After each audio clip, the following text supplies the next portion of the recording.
Super hero বললেই কি প্রথমে মনে আসে? ব্যাটম্যান, সুপারম্যান, আয়রন ম্যান, থর, মার্ভেল ইউনিভার্সের হাজার একটা চরিত্র মনে আসে। আর যদি ইন্ডিয়ান সুপার হিরো বলি তাহলে কিন্তু প্রথমেই যে নামটা মনে আসে শক্তিমান। কিন্তু সব সুপার হিরোদের সুপার হিরো কে? সব সুপার হিরোদের সুপার হিরো সেই যে একা হাতে পর্বত তুলে নিতে পারে, নিজের আগুনে লঙ্কা জ্বালিয়ে দিতে পারে, বজরংবলী। তো এখন যে ছবিটা নিয়ে কথা বলতে যাচ্ছি অবশ্যই হনুমান। হ্যাঁ, ক্ষমা চেয়ে নিচ্ছি, কারণ এই বইটা রিলিজ হওয়ার 9 দিন পেরিয়ে গেছে। এটা অলমোস্ট 100 কোটি, ভারতে ইন্টারনেট দিক থেকে 100 কোটির দরজায় পৌঁছে গেছে। এতদিন পরে এই ছবির রিভিউ দেওয়ার জন্য তুমি ক্ষমা চেয়ে নিচ্ছি। প্রশান্ত বর্মা সিনেমাটিক ইউনিভার্সের প্রথম ছবি হনুমান, যার মুখ্য ভূমিকায় আছে তেজা সাজ্জা, মহালক্ষ্মী, শরৎ কুমার, বিনয় রায়, অমৃতা আয়ার, রমীলা কিশোর এবং অন্যান্যরা।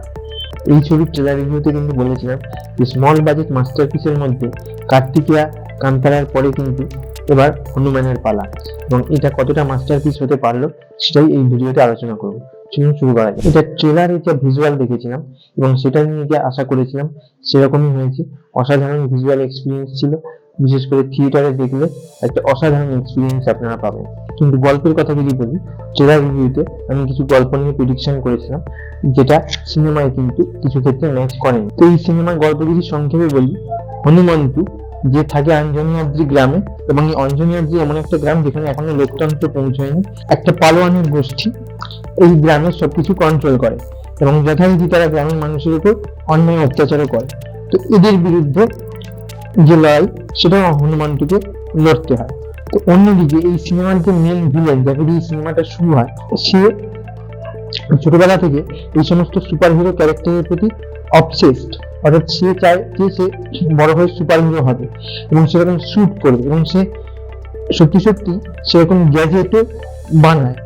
সমস্ত রকম গ্যাজেট, তার একটা পাওয়ারফুল স্যুট সে তৈরি করে, এবং তার যে এই যে চাহিদা, এই যে সে যে সর্বশক্তিমান হওয়ার যে চাহিদা, সে সত্যি সত্যি সুপার হিরো হতে যাওয়ার চাহিদা, এইটা তাকে ধীরে ধীরে সুপার ভিলেন বানিয়ে দিতে থাকে। অন্যদিকে হনুমানটু এক রাত্রে এরকম কিছু দস্যুদের সঙ্গে, যারা বন জঙ্গলে ঘুরে বেড়ায় এবং মানুষের থেকে ছিনতাই করে, মানুষকে হত্যা করে, এরকম এক ধরনের গ্রাম্য দস্যু, তো তাদের সাথে লড়াই করতে করতে সমুদ্রে পড়ে যায়, এবং সেই সমুদ্রের তলায় সে একটা মণি খুঁজে পায়। সেটা যে কি জিনিস সেটা সে প্রথমে বুঝতে পারে না, কিন্তু সেই মণি যখনই সূর্যের আলোতে আসে তার থেকে পাওয়ার এই হনুমন্তু পায়, এবং তার বলেই সে এই সমস্ত কিছুর সাথে লড়তে থাকে। এবং এই যে হনুমন্তুর শক্তির খোঁজ সেই ভিলেন, অর্থাৎ যে ভিলেনের যে চরিত্র, যে শহরে বড় হয়েছে এই সমস্ত সুপার হিরো ক্যারেক্টারের প্রতি অবসেস, সেই শক্তির খোঁজ পায় এবং হনুমন্তুর থেকে সেটা ছিনিয়ে নিতে চায়। এবং ফাইনালি কিভাবে সে নিতে পারবে কি পারবে না, সেটাই হচ্ছে এই সিনেমার গল্প। এই সিনেমার সবচেয়ে যেটা ভালো লেগেছে সেটা হচ্ছে এর প্রেজেন্টেশন। এর ভিজুয়ালের কথা আগেও বলেছি, যেরকম স্মল বাজেট ফিল্ম, ভিএফএক্স এ কিছু গলতি আছে, কিছু কমজোরি আছে, এই সমস্ত কিছু ইগনোর করা যায় শুধুমাত্র এরা যে প্রেজেন্টেশনটা দিয়েছে, যে ভাইবসটা দিয়েছে, যে ইন্টেনশন নিয়ে এরা কাজটা করেছে, সেইটার জন্য একটা অসাধারণ অনুভূতি দেবে। এই তেলেগু ইন্ডাস্ট্রিতে আমরা দেখেছি, যে আমি আগেও বলেছি, অনেকবার বলেছি, এই তেলেগু ইন্ডাস্ট্রিতে এরা যে সংস্কৃত শ্লোকের যে ব্যবহারগুলো করে, সেগুলো গানের ফর্মে হোক বা আমাদের দেবদেবীকে যেভাবে রিপ্রেজেন্ট করা হোক, বিভিন্ন অ্যাকশনের সময় যে মন্ত্রোচ্চারণ ইত্যাদিগুলো যেভাবে ব্যাকগ্রাউন্ডে ইউজ করে, সেটা সমস্ত কিছু গলতি ঢেকে দেয়। এখানেও তাই হয়েছে। এখানে হনুমন্তুর যে ক্যারেক্টারটা, তাকে কিন্তু প্রথম থেকে সুপার হিরো বলে অ্যাকসেপ্টেবল সে নয়, কারণ তার ক্যারেক্টারটা এইভাবে তৈরি হয়েছে যে সে গ্রামের ছেলে, সে ঘুরে বেড়ায়, কাজকর্ম করে না, দিদিকে নিয়ে থাকে, দিদি সব সামলায়, কিন্তু তার কোনো আগ্রহ নেই বাড়ির প্রতি, কাজকর্মের প্রতি, সে ঘুরে বেড়াচ্ছে। অন্যদিকে মীনাক্ষী বলে একটি চরিত্র, যে বাইরে থেকে ডাক্তারি পড়ে এসছে এবং তার প্রতি তার একটা দুর্বলতা আছে হনুমানকে, সেটাকে ভালোবাসে। তো এই সমস্ত নিয়ে সে মেতে আছে, প্লাস সে এর জিনিস চুরি করে নিচ্ছে। তো এইরকম একটা চরিত্রকে কিন্তু সিনেমার শুরু থেকে কখনোই সুপার হিরো হিসেবে দর্শকের কাছে অ্যাকসেপ্টেবল হওয়ার জায়গা না। কিন্তু যত সিনেমা এগোতে থাকে এবং যে ধরনের অ্যাকশন তৈরি হয়, যে ধরনের ঘটনা প্রবাহ চলতে থাকে, এবং বিভিন্ন অ্যাকশনের সময় যে সমস্ত ব্যাকগ্রাউন্ড মিউজিক গুলো হয়, সেগুলো কিন্তু টোটালি এগুলোকে মানে এগুলোর উপর একটা প্রলেপ দিয়ে দেয়।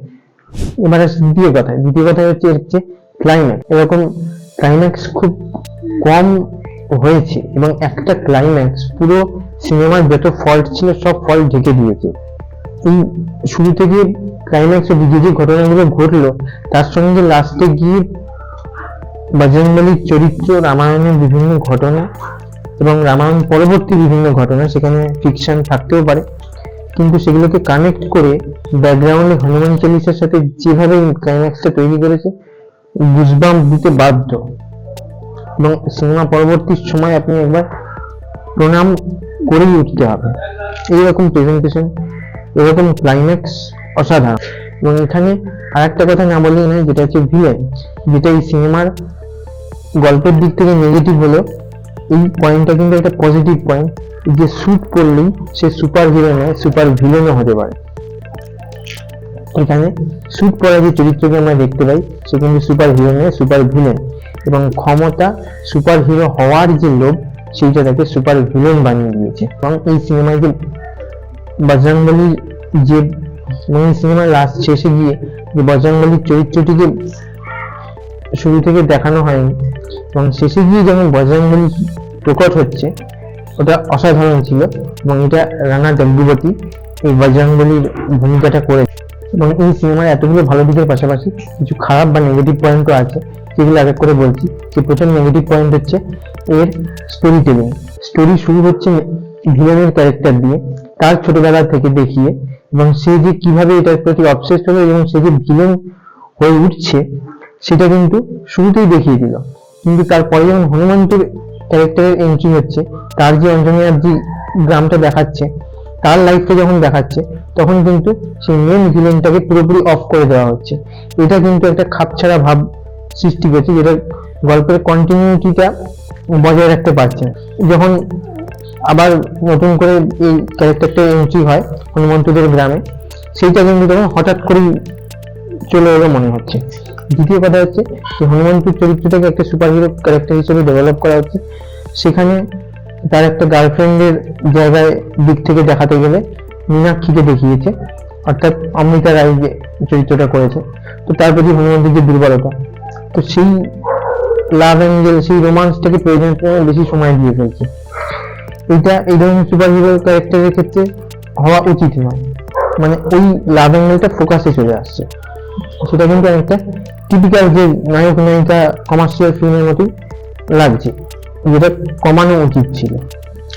তৃতীয় কথা হচ্ছে যে হনুমন্ত যখন সব জানতে পারছে যে এই মনিটার ভ্যালু কি, এই মনিটা তার কাছে কি করে এলো, তো সেটা অনেক দেরিতে দেখানো হয়ে যাচ্ছে।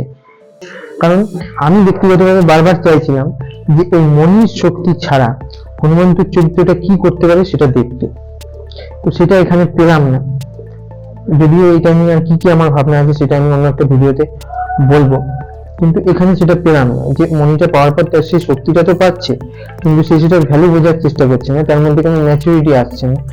তো আমি যখন ট্রেলার রিভিউ করেছিলাম, তখন আমি মনে করেছিলাম যে হনুমন্তের মধ্যে হয়তো জন্মগত কিছু ক্ষমতা আছে এবং সে সেটা নিয়ে অ্যাওয়ার নয়। কিন্তু এই সিনেমায় কিন্তু হনুমন্ত একজন সাধারণ মানুষ, সে তার কাছে কোনো ঐশ্বরিক শক্তি ছিল না, মনিটা আসার পর তার কাছে শক্তি আসে। এবং হনুমানকেই কেন বাছা হলো এই শক্তিটা পাওয়ার জন্য, সেটাও কিন্তু ক্লিয়ার হলো না। ফলে অনেকগুলো লুপ হোল তৈরি হলো, অনেকগুলো ফল্ট তৈরি হলো গল্পের যে লজিক্যালি দেখতে গেলে। আর একটা জিনিস আমার খুব চোখে লাগলো, যেটা হচ্ছে ভিলেনকে যে একটা আর্মার টাইপের, যেটার মধ্যে ভিলেনের অনেক শক্তি আছে, সেটা কিন্তু পুরোটাই থানোসকে কপি করা হয়েছে বলে মনে হয়েছে। এটা না করলেই পারতো। ভিলেনকে স্যুট পরিয়েছে, এ করছে, হ্যাঁ ঠিক আছে, ভিলেনের চরিত্রটা যথেষ্ট শক্তিশালী করা হয়েছে এবং তাকে ভালোভাবে বিল্ড আপ করা হয়েছে, কিন্তু এই হলিউড ওই কপিটা না করলেই পারতো। ছবির যে অ্যাকশন পার্ট গুলো আছে সেগুলো ভালো, খারাপ নয়, কারণ সুপার হিরো ফিল্মে অ্যাকশন ইত্যাদিগুলো ওভার দ্য টপ দেখতেই ভালো লাগে, কিন্তু সেগুলো সুন্দরভাবে ডিজাইন হলে আরো বেশি ভালো লাগে। এখানে কিছু কিছু ক্ষেত্রে জায়গায় মনে হচ্ছে অতিরিক্ত বাড়াবাড়ি করে ফেলেছে, তো যাই হোক সেগুলো ধরছি না। কিন্তু ওভারঅল দেখতে গেলে যে অ্যাকশনের সময় যে ভাইবস গুলো তৈরি করছে, সেটা কিন্তু বেশ সুন্দর লেগেছে। তো ওভারঅল দেখতে গেলে এই সিনেমাটা কিন্তু খারাপ না, কোনোভাবেই খারাপ না, বরং ওটা সমর্থনযোগ্য এবং প্রচুর মোমেন্টস আছে যেগুলো আপনাকে গুজবাম্পস দেবে। সেগুলো শুরুতেই বলেছি যে এদের যে সংস্কৃত শ্লোকের ইউজ, এদের যে ব্যাকগ্রাউন্ড মিউজিক, যেভাবে বজরঙ্গবলীকে প্রেজেন্ট করেছে, এক কথায় অসাধারণ, অনবদ্য। কিন্তু যে মেন যে সুপার হিরোর ক্যারেক্টারটা হনুমন্ত, তাকে যদি বিল্ড আপ করতে হয় এবং এই ক্যারেক্টারটাকে যদি এক্সটেন্ড করতে হয় আরো ফিউচারে অনেকগুলো পার্টে, তাহলে কিন্তু অনেকগুলো জায়গা মেকার্সদের ঠিক করতে হবে। ওভারঅল দেখতে গেলে অসাধারণ ফিল্ম, দেখতেই হবে। দেখার জন্য আমি রেকমেন্ড করবো, যারা দেখে ফেলেছেন তারা নিজেদের এক্সপিরিয়েন্স শেয়ার করুন এবং যদি ভালো লাগে নির্ভয়ে একবার জয় শ্রীরাম বলে দেন।